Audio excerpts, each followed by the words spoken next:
이렇게 설명을 할 건데, 옛날에 이 강의도 들었고 책도 읽으면서 보니까 내가 막 꼼꼼하게 마킹도 해놓고 막 이랬던 게 있더라고요. 근데 이걸 보면서 내가 그때 이걸 다 어떻게 생각을 했었지? 까마득히 생각이 안 나는 거야, 하나도. 그래서 내가 새롭게 이번 기회에 나도 다시 구약 공부를 한다. 사실은 신약보다 내가 구약을 좀 좋아하는 면이 없잖아 있는데 그냥 같이 공부한다는 생각으로다가 제가 전달을 할 건데, 이 안에서 이걸 내가 준비를 하면서 우리 장로님 보고 내가 이걸 당신이 하면 너무 잘할 텐데 자기도 이제 다 까먹었대요. 근데 장로님이 진짜 그때 잘. 네.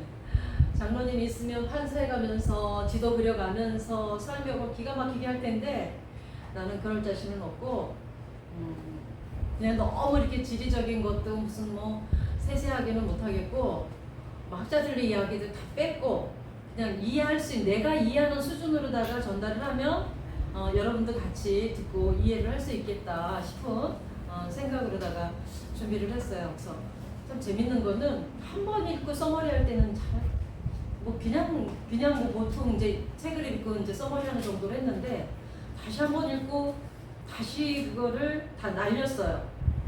교회 노트북에서 했는데 교회 노트북에 했던 것을 USB로다가 집에 컴퓨터로 옮겨야 프린트를 할 수 있는데 USB도 빈 USB도 없고 찾으려고 하니까 또 카카오톡으로다 옮겨서 다시 옮겨도 되고 메일로 해야 되는데 메일도 하도 안 썼더니 목사님 메일 주소도 그거 뭐 어떻게 되는지 모르겠는 거야. 그또 우리 은별이한테 또 물어보면은 짜증 낼 거고. 그래서 네, 다시 복습하는 의미로 내가 처음부터 다시 한다. 그래서는 반 이상 준비했던 걸 교회에서 준비했던 걸 그냥 없는 셈 치고 처음부터 다시 내가 워드를 치면서 책을 보면서 하니까 이게 이해가 되는 거야. 여기로 알아졌던 게 조금 이제 이렇게 내려오는 거야. 요만치.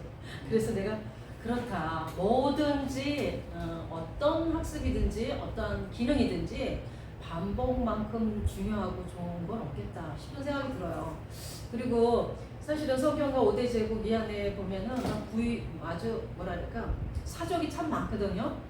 그분의 어떤 지적 자랑 이런 것들이 너무 많은 거야. 그래서 내가 굳이 여러분들 보고 이 책을 사라고 권하고 싶진 않아요. 사도 지금 무슨 은혜로운 책도 아닌데 뭐 이거 지식으로 머릿속에 그냥 한번 훑고 지나가면 될 거를 돈 주고 지금은 살 필요는 없다 생각이 들고요. 저도 내가 이거 신학교 다닐 때 봤던 거니까 교재가 있었고 또 준비를 할 수가 있었어요. 기도하고 시작할까요? 기도하겠습니다. 만왕의 왕이신 아버지 하나님, 주의 사랑과 은혜를 감사드립니다. 무더운 날씨 가운데에도 하나님의 말씀에 갈급해서 주의 말씀을 듣고자 이 자리에 앉은 하나님의 사랑하는 종들을 기억하여 주시어서 이들에게 듣는 마음을 주시고 아버지 하나님의 말씀을 귀에 담을 수 있는 은혜를 허락하여 주옵소서. 전하는 자나 듣는 자 모두가 하나님의 은혜로 흘러간 역사라고 치부하지 않게 하시고 살아계신 하나님의 말씀으로 받는 귀한 은혜가 모두에게 있게 하여 주옵소서. 감사드리며 예수님의 이름으로 기도드리옵나이다. 네.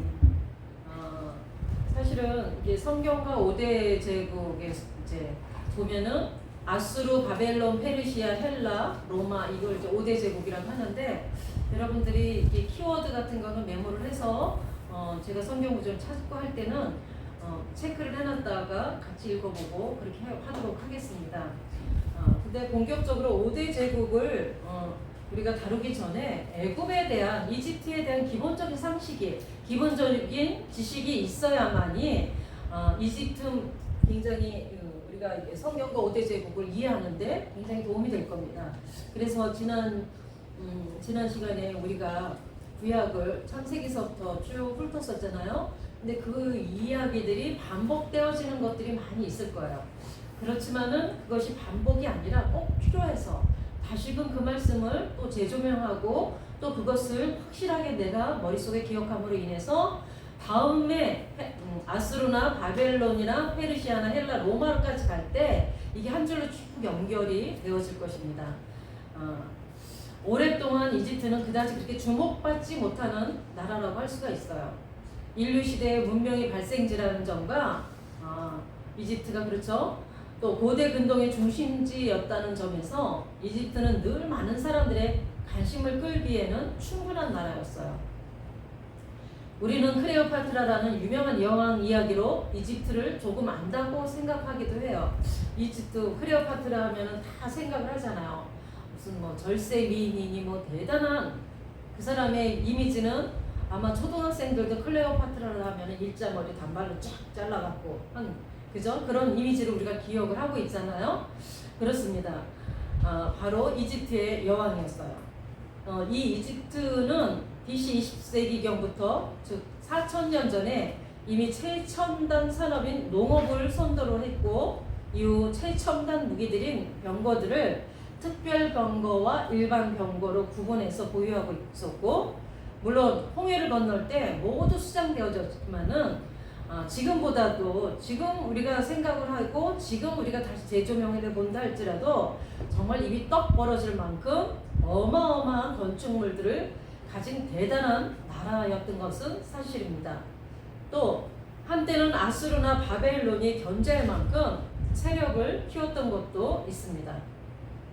피라미드와 스핑크스 그 키르락 신전이라든가 오벨리스크 등의 건축물들도 모두 놀랍지만 아직까지도 밝혀지지 않는 그 미라의 비밀은 지금도 미스테리라고 합니다.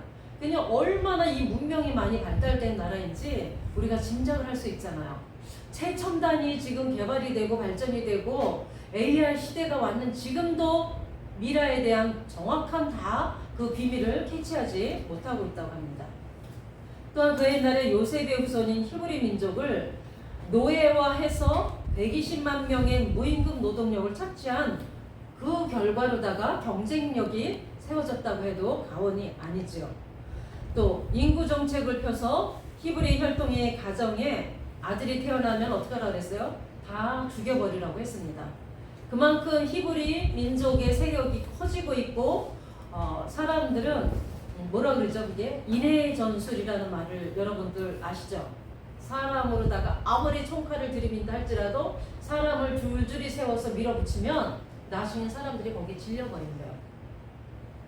그 말이 결국은 어디가 지금 해당이 되느냐면 옛날에는 지금은 중국이라고 그랬지만 전에는 우리가 그 사람이 거기 이렇게 민주화되고 터지기 전까지는 중공이라고 그랬잖아요. 그 중공의 땅이 중국의 땅이 어마어마한데 거기에 이 인구가 기가 막힌 거예요. 그래서 너무너무 많으니까 중국에는 산화 정책을 펴잖아. 거기도 한 자녀 두 자녀 외에는 낳지 못하게끔 법적으로 그래서 산화 제한을 해서 그렇지. 그때 제가 초등학교 다닐 때인가 중학교 다닐 때 사회 시간에 들었던 기억이 나요. 앞으로는 중국이 세계를 제패할 것이다. 무엇 때문에? 인구를 다 밀어붙이면 당할 재간이 없다라는 얘기를 어렴풋이 들었던 기억이 살아납니다. 이 마찬가지로다가 애굽 사람들이 이집트 사람들이 히브리 민족들이 점점 수가 늘어나니까 불안한 것입니다. 그래서 우리 잘 알고 있죠? 그들에게 고된 노역을 시켜가지고 전해주던 지푸라기도 주지 않고 벽돌을 굽게 하고 이런 이집트의 만행을 우리는 창세기를 통해서 잘 알고 있습니다. 근데 이집트를 한마디로 정의한 가장 대표적인 표현이 있는데 이집트는 나일강의 성물이라는 그런 그리스의 역사가가 헤로도토스라는 고대 그리스의 역사가가 그런 말을 했어요.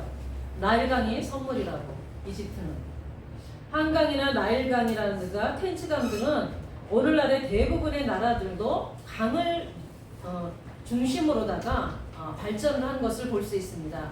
세계적으로 나일강이라든가 그때 그쪽으로다가는 지금 티그리 메소포타미아와 함께 고대 근동을 이끌어 왔습니다. 강을 중심으로 도시가 형성이 되고 강을 중심으로 산업화가 되고 하는 것을 우리나라에서도 볼 수 있잖아요. 이 구미공단이 상설된 것은 무엇 때문입니까? 낙동강 때문이에요. 광주나 전라도 쪽이 낙후되어질 수밖에 없었던 이유 중에 하나가 그런 강이 없어요. 그래서 너는 그게 이해가 안 간 거예요. 아니 여기처럼 이렇게 왜 발전이 안 될까? 지금 많이 개방화가 됐지만 옛날에는요 전라도 쪽으로 가면은 너무 낙후된 게 한눈에 들여다 보여줬었어요. 그랬더니 그때 우리 남편 장로님이 그러더라고요. 여기는 낙동강을 중심으로 공장들이 많이 이렇게 펼쳐지는데 전라도 쪽에는 그런 강들이 그렇게 많지 않다. 그래서 그렇다는 얘기에서 내가 한마디로 이해가 확 됐어요. 그런 거였구나 라는 생각을 했습니다. 애굽의 정책은 일정 효력을 거두는 듯 했어요. 그렇죠? 뭐 인구 숫자를 적게 내게 한다든가 뭐 이런 정도로 나름대로다가는 자기네가 그 일정적인 어떤 부분들에는 효력을 갖다라고 할 수가 있어요. 그러나 준비된 지도자 모세의 등장은 애굽의 제국의 길로 나가는 것을 근본적으로 차단하게 했었다는 것입니다. 지난 시간에 저희가 계속해서 했던 얘기가 뭐죠? 하나님 나라와 제사장 나라에 대한 이야기를 계속했어요. 제사장 나라가 결국은 신약교회에서 하나님 나라 안에 싹 들어간다는 것을 거기까지 연결을 했어야 되는데 그것까지는 안 하고 제가 맞췄던 것 같아요. 그래서 출애굽이라는 역사적인 사건은 애굽의 경제적인 추락과 함께 홍수 수장이라는 파탄을 가져왔기 때문에 그렇습니다. 홍해를 건너는 순간 모든 것이 물속에 수장되어졌잖아요. 그래갖고서는 그런 것들이 세계적으로 역사적으로다가 기록에 남고 있고 아직도 지금 그쪽에 가면은 팔레스타인 그쪽에 가면 애굽의 쪽으로 가면 강바닥을 지금 건져 올리게 되면은 많은 수레바퀴 이런 것들이 병거들 그런 것들이 처박혀 있는 것을 볼 수가 있다고 합니다. 또 한 번 제가 짚고 넘어가야 될 것은 민족주의, 제국주의 그리고 제국 이걸 여러분들 기억을 하십시오. 지금 제가 얘기하는 것이 지금 제국에 대한 이야기를 이제 끄집어내 갖고 계속 연결해 갈 거거든요. 성경은 창세기부터 민족을 말하고 있어요. 그렇죠? 개인 한 사람 아브라함을 하나님께서 부르셔서 너로 큰 민족을 이루게 하시겠다는 약속을 받았습니다. 약속을 주셨습니다.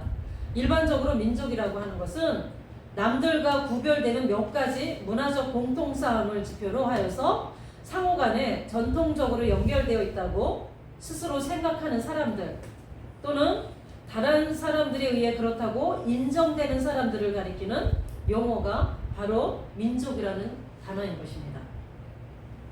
특히 민족은 기본적으로 문화적 특징을 바탕으로 하여서 설정된 범주인 것입니다. 그런데 하나님께서는 아브라함 한 사람을 두고 민족을 이루겠다는 놀라운 계획을 세우신 거예요.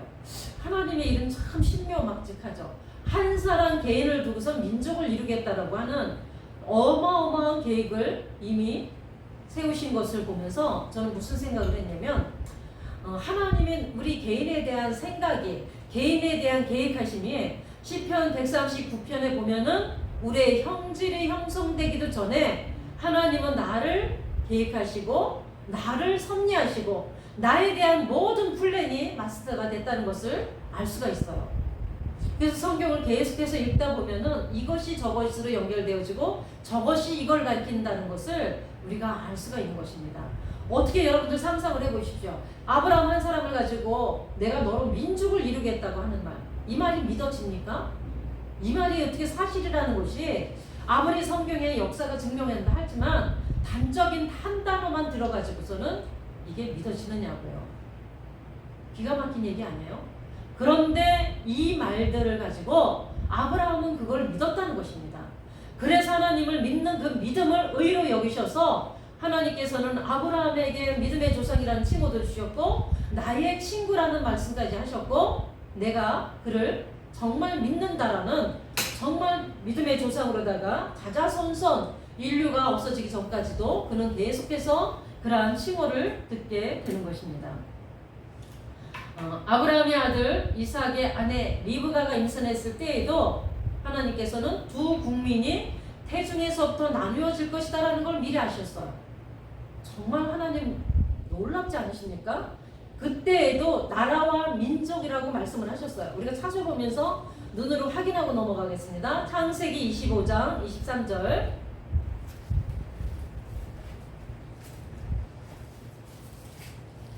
저 목사님 눈에 잠이 꽉 찼는데 어떡하면 좋나. 이제 찾아내다 됐어요. 네, 찾아서 큰 소리로 읽어주시기 바랍니다. 몇 절요? 25장 23절. 여호와께서 그에게 이르시되 두 국민이 내 태중에 있구나. 두 민족이 내 복중에서부터 나누이리라. 이 족속이 저 족속보다 강하겠고 큰 자가 어린 자를 섬기리라 하셨더라. 아멘. 예, 그렇습니다. 출애굽을 통해서는 출애굽기 19장 5절 다 암송하시죠? 이거 다 옛날에 외웠는데 나도 다시 봐야 돼. 옛날 같지 않아서 이제. 예, 출애굽기 19장 5절 말씀 우리 다 같이 한 목소리로 읽고 지나가 보도록 하겠습니다.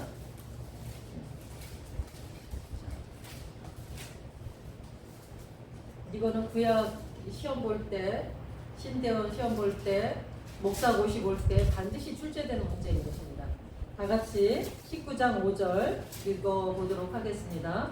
시작. 세계가 강한 내게 속하였다니 너희가 내 말을 잘 듣고 내 언약을 지키면 너희는 모든 민족 중에서 내 소유가 되겠고. 아멘.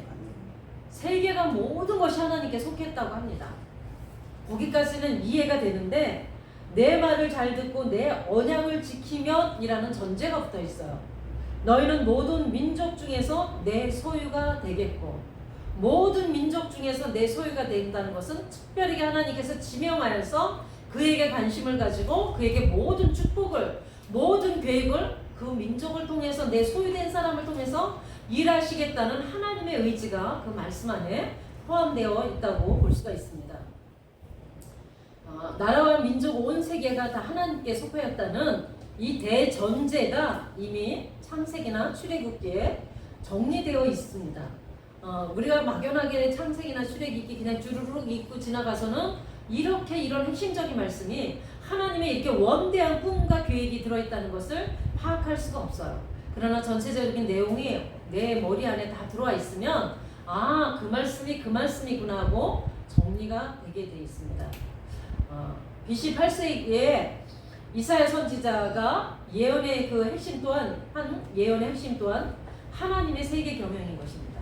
하나님이 세계를 어떻게 경영하실지 분명하게 말씀을 하셨는데 나라, 민족, 세계 이 모든 것이 성경의 중요한 화두라는 사실에 우리는 주목을 해야 됩니다. 하나님의 아들 예수 그리스도께서 이 땅에 유언으로 남기신 말씀은 모든 민족을 뭐라 그랬죠? 제자 삼으라고 그랬어요. 마태복음 28장 이게 어디에 있는 것이죠? 28장 끝절에 있었죠. 모든 민족을 너희들은 제자를 삼으라고 하시는 것이 하나님의 명령이었던 것입니다. 결국 하나님의 관심은 개인적이라든가 가정적인 것은 물론이고 한 민족이고 그리고 모든 민족적이라는 것입니다. 그렇다면 민족주의란 또 무엇인가 한 번쯤 생각을 해봐야 되겠죠. 여러분들 머릿속으로다가 키워드를 잘 정리를 하시고 아니면 메모를 해놨다가 나중에 체크를 해보십시오. 제가 구약 학교 다닐 때 신학교 다닐 때 보면은 우리 교수님은 계속 일방적으로 당신이 질문하지 않으면 계속해서 저처럼 이렇게 떠들어요. 그러면 우리는 막 젊은 애들 따따따따따따 막 컴퓨터를 치지만 우리는 열심히 받아 적기에 정신이 없었어요. 근데 남의 받아 적은 걸 가지고 내가 보고 공부를 하려면 잘 안 돼요. 왜? 듣는 순간 내가 이해한 것이 내 필체 속에서 확 들어오는데 남의 글을 보면은 이게 정리가 잘 안 되더라고요. 그래서 여러분들이 잘 이해를 하고 기억을 하려면은 적는 게 굉장히 중요합니다. 민족주의란 어떤 것인가? 일반적으로 민족주의란 한 민족의 통일이라든가 독립 발전을 저항하는 그 어떤 이데올리기이자 그 운동을 말하는 것입니다. 우리가 지금 겪고 있는 민주주의도 넓은 의미에서는 일종의 민족주의라고 할 수 있습니다. 민족주의의 강도가 너무 과해지면 그때부터는 부정적인 면이 드러날 수밖에 없어요. 왜냐하면 어떤 것이든지 주의라는 것은 이즘이거든요. 무슨 무엇이든지 주의라는 것이 붙이면 그때부터는 모든 것이 심각해지는 게 돼요. 민족주의, 무슨 민주주의, 공산주의 이런 거 있잖아요. 왜냐하면 요셉이 그것 중에 대표적인 것을 제가 설명을 하려면 애굽에서 요셉이 총리로 있으면서 형제들을 다 초대를 하잖아요. 그래서 먹을 것을 차려주면서 한상에서 먹지 않죠. 따로 먹잖아요. 상을 요셉이 한 자리에 앉지 않냐고. 그 이유만 보더라도 애굽 사람들의 그 우월의식, 자기네들이 정말 대단한 선진 국가로서 그 히브리 사람들을 아주 하찮게 여겼잖아요. 그랬기 때문에 그랬습니다. 따로 차려서 먹는 모습을 볼 수가 있어요. 애굽 민족의 우월성을 드러낸 어쩌면 일종의 우월 민족주의라고 여기도 이즘이 붙는 거예요. 라고 할 수가 있습니다. 이렇게 민족주의와 그 물질주의, 민주주의 등 어떤 단어에 이즘이 붙으면 그것은 가장 중요하게 여긴다는 뜻이 되는 것입니다. 한마디로 쉽게 말하면 민주주의는 나라에서 민이 주인이 되는다는 것을 뜻하는 것입니다. 민주주의라는 것을 정말 얼마나 좋아요. 민이 주인이 되기 때문에 요즘 지금 헌법재판이고 국무회의고 지금 많은 일들이 지금 사회적으로다가 무리를 일으키기도 하고 그걸 정리를 해가고 있고 그것 때문에 많은 이슈가 되어져 가고 있잖아요. 그게 다 뭐죠? 민이 주인이 되기 때문에 내 목소리를 내기가 쉬운 것이며 누구든지 자기 목소리를 내서 그것을 합법화시키고 그걸 정당화시키고 하는 기관이 국무회의고 헌법재판소고 그런 것입니다. 우리는 일제 36년이라는 강점기를 통해서 일본의 민족주의가 제국주의로 나가면서 큰 고통을 겪은 민족이 된 케이스인 것입니다. 민족을 사랑하는 일은 매우 중요한 일이지만 민족주의도 그리고 제국주의의 전사님 일어나세요. 앉아있지 마시고 다 들려요. 일어나서 서서 왔다 갔다 하면서 들으셔도 괜찮아. 아니 들려요. 아유 따뜻해 죽겠네. 얘가 예배 시간에 만약에 우리가 성도가 저렇게 조는 사람 있으면 이렇게 세워요. 일어나세요. 그냥 바로 딱 해서 정치고 일어나세요. 그 자리에서. 그래갖고서는 정신을 바짝 차리고 듣지. 우리 교회 반주자가 등치가 산만해요. 지금은 김천 예고 다니는데 걔가 반주만 끝나면 이러는 거야. 날 잡아잡수. 내 음모는 끝났다 이거예요. 그러면 일어나 자리에서. 손 뒤에 뒤침죠. 그거 하기 싫으면은 안 졸아야지 되는 거야. 근데 젊은 애들이 일찍 안 자잖아요. 새벽 막 2시, 3시까지 게임들 하고 주일이라고 아침에 이제 오기는 왔는데 참 많이 안타깝죠. 전산이 같은 경우 일하다 왔으니까 할 말이 없습니다. 결국 제국주의는 한 나라가 다른 나라들을 점령해서 지배하려는 형태를 말하는 것입니다. 성경 역사에서 다윗이 위대한 왕이라고 평가받는 것은 여러 가지가 이유가 있겠지만 그 중에 가장 중요한 이유는 제국주의로 나가지 않았다는 것입니다. 이게 굉장히 대단한 거예요. 왜? 하나님이 원하시는 나라는 제사장 나라이지 제국주의가 아니거든요. 제국주의는 힘이 있기 때문에 다른 나라를 나보다 우리나라보다 약한 나라를 지배하려고 하는 본능적인 그런 습성을 가지고 있어요. 모든 사람들이 다 그렇습니다. 사회든 공동체든 어디나 할 것 없이 내가 조금 힘이 세면 약한 자를 내가 누르려고 해요. 이게 어떻게 나라에만 존속되는 것이 아니라 어느 공동체든지 다 그렇다는 것을 인정하지 않을 수가 없습니다. 다윗이 싸움에 나갈 만한 20세 이상의 남자의 숫자를 130명이나 확보함으로 충분한 국가 경쟁력을 갖출 수가 있었어요. 그렇죠? 그런 군사력을 통해서 제국주의로 나갈 수 있었음에도 불구하고 하나님께서 모세를 통해 주신 나라의 경계를 넘지 않으셨어요.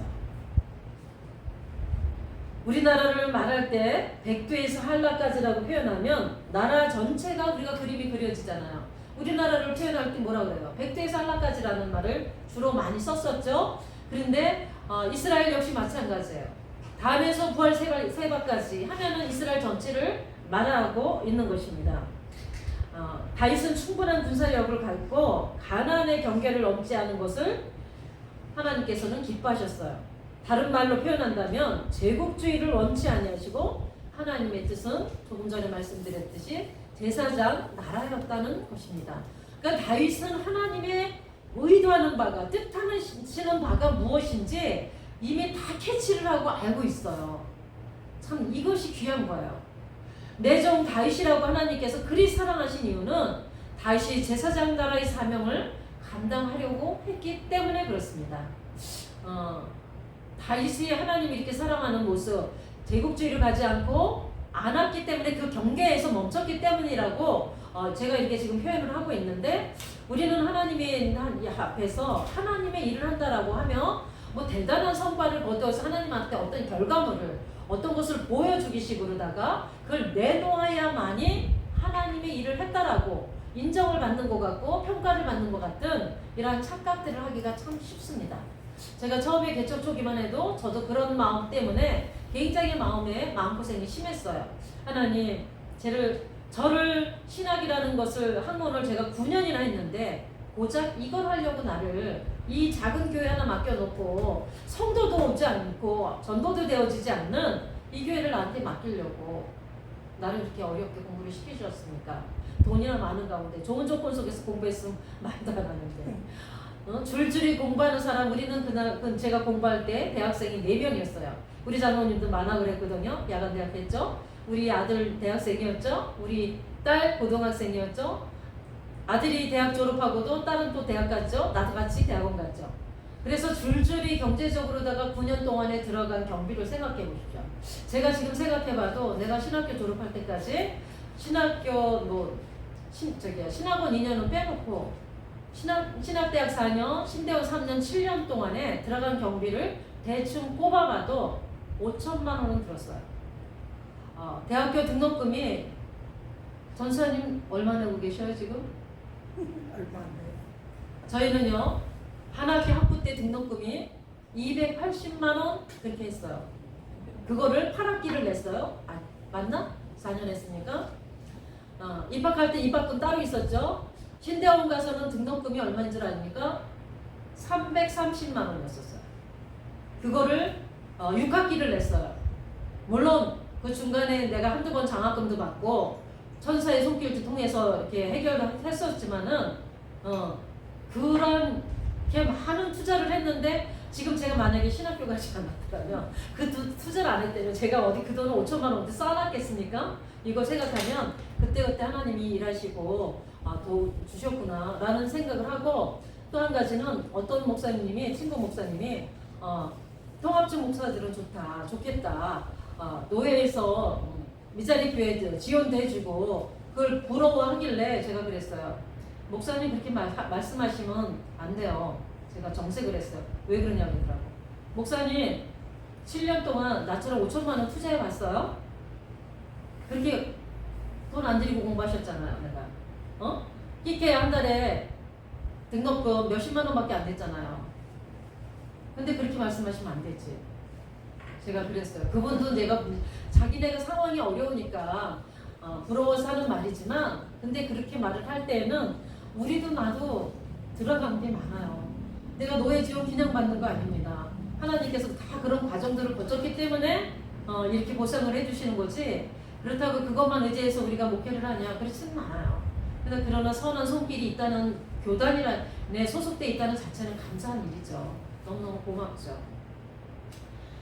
창세기 12장 1절에서 3절을 보면은 내가 너로 큰 민족을 이루고 네게 복을 주어 내 이름을 창대하게 하리니 너는 복이 될지라 그러셨습니다. 내 이름을 창대하게 하리니 너는 복이 될지라. 제가 2년 전인가 3년 전에 저희 교회 그 해에 표어가 너는 복이 될지라 했어요. 그래서 강대상에다 크게 써붙였어요. 그리고 예배 전에 한 번씩 외쳤어요.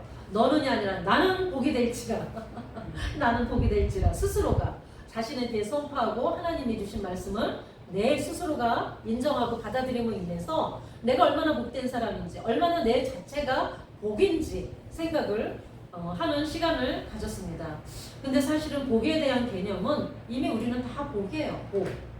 왜 그렇죠? 우리가 지옥 갈 백성들인데 거기에서 건진받은 자체로만도 우리는 복인 것입니다. 그래서 하나님께서 아까 뭐라 그랬어요? 출애굽기 19장 5절에 보면 세계가 다 내게 속해였나니 내 소유가 너희들이 내 말과 내 계명을 지키면 너희들은 내 소유가 된다고 그랬었습니다. 우리가 그 말씀대로 다 지키지 못하지만 애쓰고 살잖아요. 그 자체를 하나님이 인정해 주시는 것입니다. 그래서 우리는 누구 것이 되어 있죠? 하나님의 소유가 됐어요. 그런 이미 우리는 다 복 받은 자들인 것입니다. 제가 오늘도 이렇게 오면서 무슨 생각을 했냐면 제가 아까도 집에서 짤막한 생각이 나서 떠올려서 글을 썼는데 내가 나이를 먹어도 어떤 상황이 온다 할지라도 정말 고운 것을 보고 참 고웠구나 아름답다라고 느낄 수가 있고 자연을 통해서도 하나님의 아름다움을 찬양할 수 있다라면 나는 불행한 사람이 아니다. 왜? 나는 세상의 것에 눈에 유한적으로 보여지는 것에 묶여 사는 이런 어리석은 자는 나는 이미 거기서 벗어났으니까. 실질적인 그런 어려움과 환란이 나를 에워싸고 진친다 할지라도 나는 하나님의 백성이고 만물을 통해서 하나님이 주신 복을 누릴 나는 능력이 있으니까. 그 능력은 위로부터 받은 것이고 그 눈이 내가 열렸기 때문에 내가 가진 것이 없어도 내가 하나님을 보고 찬양할 수가 있어요. 있잖아, 내가 어제 아침에 교회에서 자고 어제 아침에 막 기도를 좀 하다가 아침에 일찍 안 나가면 밖에 못 나가요. 뜨거워서. 작년하고 올해하고 또 달라요. 작년 재작년만 해도 제가 집에서 9시 10시에 나가도 무장하고 나가면 충분히 걷고 또 가면은 또 그늘진 곳도 많았었는데 차원이 달라요. 이제는. 근데 정말 하나하나 너무 막 눈 온 비가 온 뒤에 안개 낀 산이며 들이며 다 안개가 이제 하늘로 올라가기 직전이 그 모습들이 너무너무 이쁘고 아름다운 거예요. 막 사진을 내가 정신없이 찍으면서 1시간 반을 있어도 3,000보밖에 못 걸었어요. 계속 해작질을 하다가. 그래서 내가 이런 행복을 누리는데 내가 더 부러울 게 뭐가 있나. 그렇다고 요즘 먹을 거 없어서 못 먹는 사람 없잖아요. 입을 거 없어서 못 입는 사람 없잖아요. 넘쳐나는 게 옷이야. 넘쳐나는 게 요즘 사람들. 그랬는데 내가 무엇을 더 바라랴. 내가 그 마음이 들었어요. 내가 무엇을 더 바라랴. 내가 여기서 건강이 더 나빠진들, 내 생활이 더 안 좋아진들, 어떤 불행이 닥친다 할지라도 나는 하나님을 바라볼 수 있는 내 눈이 있는데, 내가 자연을 통해서 하나님 만물을 창조하신 내가 자연을 예찬할 수 있는 내 마음이 있는데 이거를 빼앗기지 않으면 나는 정말 행복한 사람이구나 라는 생각을 했습니다.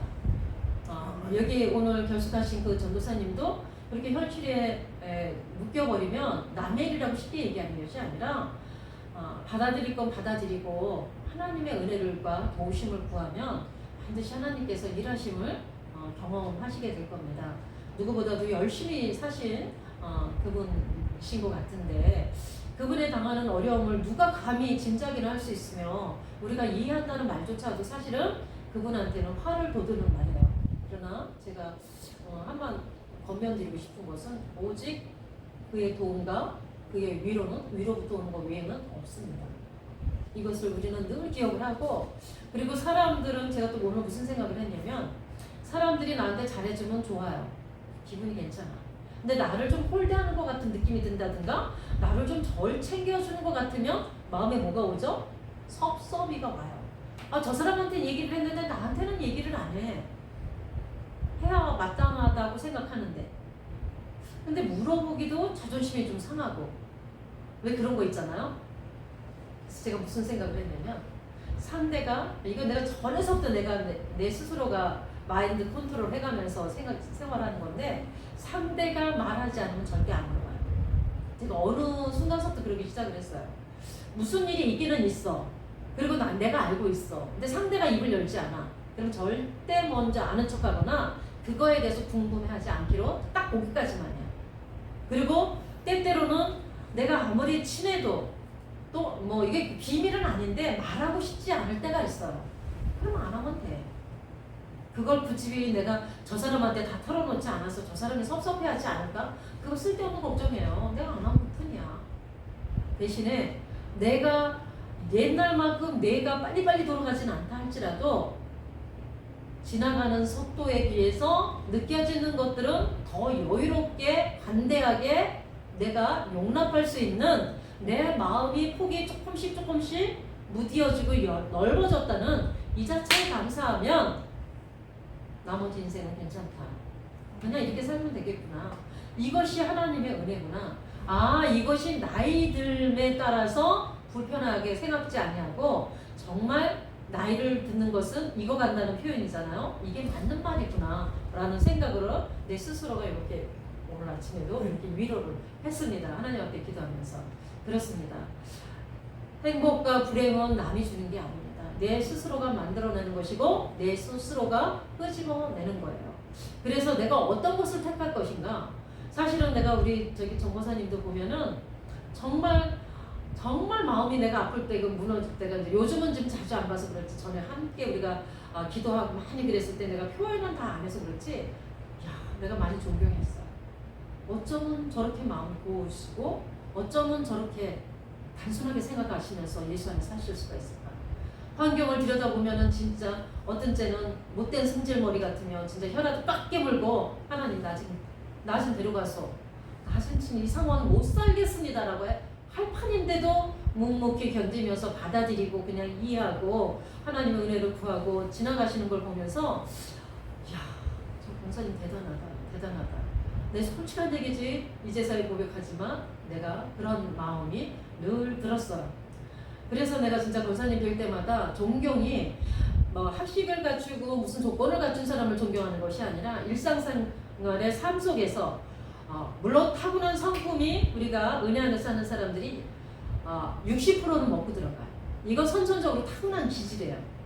그러니까 권사님 같은 경우는 막내딸이라고 그랬죠. 네.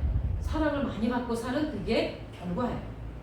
누구한테 경쟁하지 않고 언니들한테 그 많은 사랑들 부모로부터 받은 그 사랑이 결국은 권사님의 저런 유한 성품을 너그러운 이 마음을 이렇게 내어주게 만드셨구나 라는 생각을 해봤어요. 큰아들 관석이 집사님 같은 경우만 생각을 해도 정말 자다가도 벌떡 일어나는 일이고, 왜 하나님 나한테 내 소중한 아들이 왜 이렇게 살아야 되느냐고 얼마나 통탄을 하고 진짜 가슴을 찢을 일이 한두 번이 없겠어요. 그러나 그걸 그냥 묵묵히 받아들이고 그의 삶을 존중해 주고 하시는 그 모습이 너무너무 마음이 제가 개인적으로도 아팠습니다. 그렇습니다. 모든 것은 받아들이기에 따라서 다르다는 것을 아는데, 중요한 것은 다윗이 지가 더 많은 것을 자기의 욕망을 절제하고 스탑을 해서 제사장 나라에 선을 넘지 않았다는 것, 오늘 제가 이 말씀을 드리려고 여러 가지 얘기를 해왔습니다. 그랬던 것은 전적인 내가 잘나서도 아니고 우리 정거사님이 잘나서도 아니고 하나님의 은혜를 깨닫는 자면 그것이 가능한 것입니다. 그런 것들을 봤을 때 정말 제국주의와 제사장 나라의 차이가, 제사장 나라의 장점이 뭐예요? 하나님이 다스리고 통치하는 나라잖아요. 그래서 제국주의는 끊임없는 경쟁을 해야지 되고 끊임없이 눈이 시뻘게 해져야 돼. 왜? 누구를 더 지배를 할까? 어떤 걸 더 내가 취해야 될까? 쟁취를 해야 될까? 모든 인생은 성경 안에 다 들어있어요. 이 제국주의나 진짜 제사장 나라, 하나님의 뜻대로 법대로 살기만 하면 다 형통한 길을 살 수 있고 평안을 누릴 수가 있는데 그렇지 못하기 때문에 그렇습니다. 제가 전에도 말했지만 바디메오가 소경이 저 사람이, 우리가 복음서에 보면은 부모의 죄입니까 자기의 잘못입니까 라고 묻잖아요. 예수님한테 뭐라고 그랬습니까? 하나님의 영광을 드러내기 위함이라고 그랬습니다. 부모의 죄도 아니고 자식의 죄도 아니라고 그랬어요. 여러분, 이게 해석이 되는 얘기예요? 말이 되는 얘기냐고요. 결국은 무슨 말이에요? 모든 것을 하나님의 주권에 맡기고 현실에 처해진 것을 그대로 내가 받아들이면서 사는 것이 하나님의 은혜 가운데 사는, 정말 은혜롭게 살 수 있는, 내 스스로도 내가 마음고생 덜하고 내가 덜 훈련받고 살 수 있는 그것이 바로 지름길인 것입니다. 이것이 지금 제가 설명드렸던 것이 공통점은, 제국주의와 제사장 나라의 그 공통점은 둘 다 민족을 그 단위로 하고 있다는 거예요. 차이점은 제국은 민족을 계급화하는 것입니다. 계급화하게 되면 얼마나 피곤한 인생인지 아시죠? 우리가 월급을 받는 목사도 마찬가지예요. 제가 전도사 사역을 할 동안 우리 아들이 군대를 갔는데 군대 생활하는 동안 면회를 한 번도 못 갔어요. 왜? 목사 밑에 교회에 소속되어져서 교회에서 사례비를 받고 있는 전도사이기 때문에 갈 수가 없었어요. 가게 되면 1박 2일로 해갖고 주의를 지킬 수가 없어요. 같이 그 아들을 데리고 근교에 군인교회를 가든가 그 근처에 걔가 있는 저기 남양주에서 근무를 했거든요. 가야 되는데 제가 만약에 무급 전도사로 봉사하는 자였으면 당당하게 얘기했죠. 목사님 제가 급하게 연회진 갔다 와야 되겠습니다.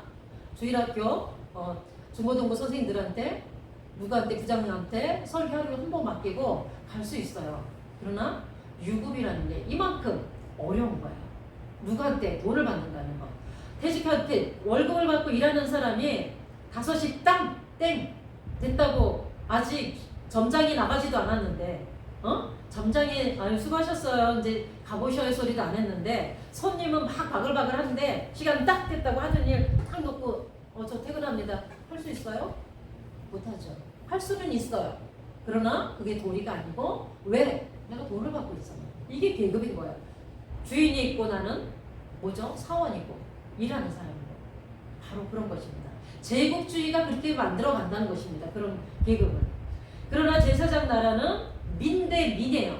사람과 사람 사이고 민족을 동등하게 하나님 앞으로 가게 인도하는 그 일을 하는 것이 제사장 나라라고 하는 것입니다. 그래서 다시 존경을 받은 거예요. 이것이 제국주의와 근본적으로 다른 점이죠.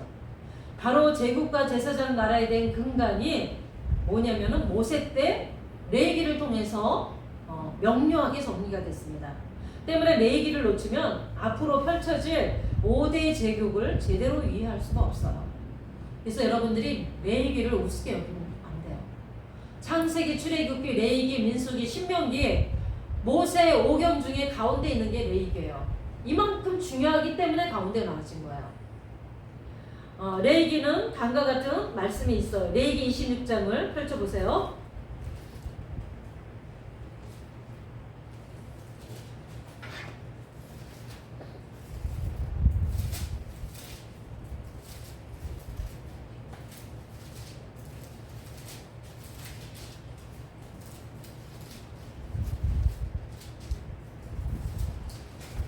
레위기 26장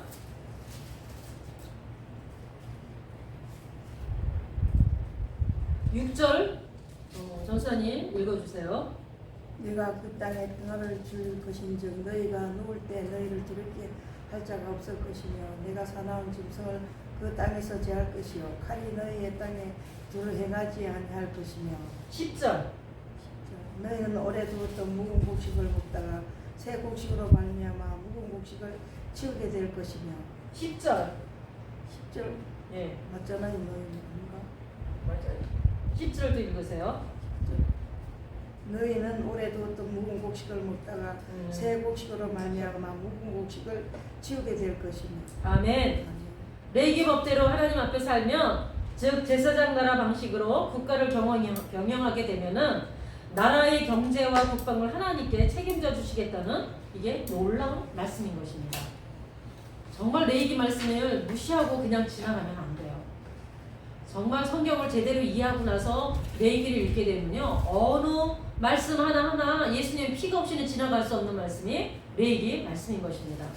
즉 레위기 법대로 호라운되어 하나님 앞에 살게 되면 누군가를 착취하지 않아도 일용할 양식을 공급받고 외부의 적으로부터 안전을 확보하는데 아무런 문제가 없는 거예요. No problem. 하나님의 말씀대로 약속대로 그 명령과 규례를 지키고 살기만 하면 이런 태평성대를 누릴 수 있는 것이 바로 제사장 나라라고 하는 것입니다. 21세기를 사는 지금의 우리에게도 너무나도 중요한 말씀인 거예요. 그런데 제국은 경제와 국방 문제를 축으로 주변 온 나라를 흔드는 것입니다. 이후에 등장하는 예언자들은 레위기의 말씀에 근거해서 하나님의 말씀대로 사는 것이 제국을 이길 수 있는 키워드라고 강력하게 주장을 하고 있습니다. 그래서 이제 조금 이제 잠이 깼죠? 잠 안 와요 지금. 지금 이제 잠 안 와요? 그래도 잠깐 쉬었다 가겠습니다. 네. 예.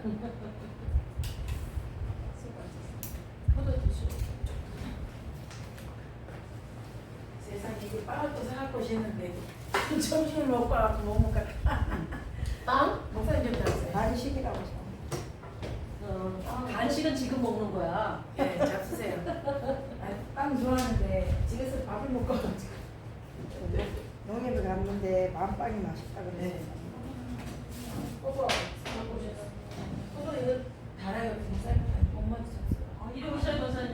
예. 가져가서 또 빵을 예수님 목사님 드시게. 이거 아니 아니야. 이거 오늘 댄스 먹으면 맛있네. 식빵이 식빵이. 밤 식빵인데 많이 들어서 드세요. 어우 세상에 오늘 거다 야. 껌이야. 오랜만에 보니까. 안 먹어요. 많이 먹으면 안 돼. 꼬리 흔드는 거 봐라. 꼬리 흔드는 거 봐라. 가위 오늘 맛있는 저거 떠야지. 뭐? 아. 젓갈씩.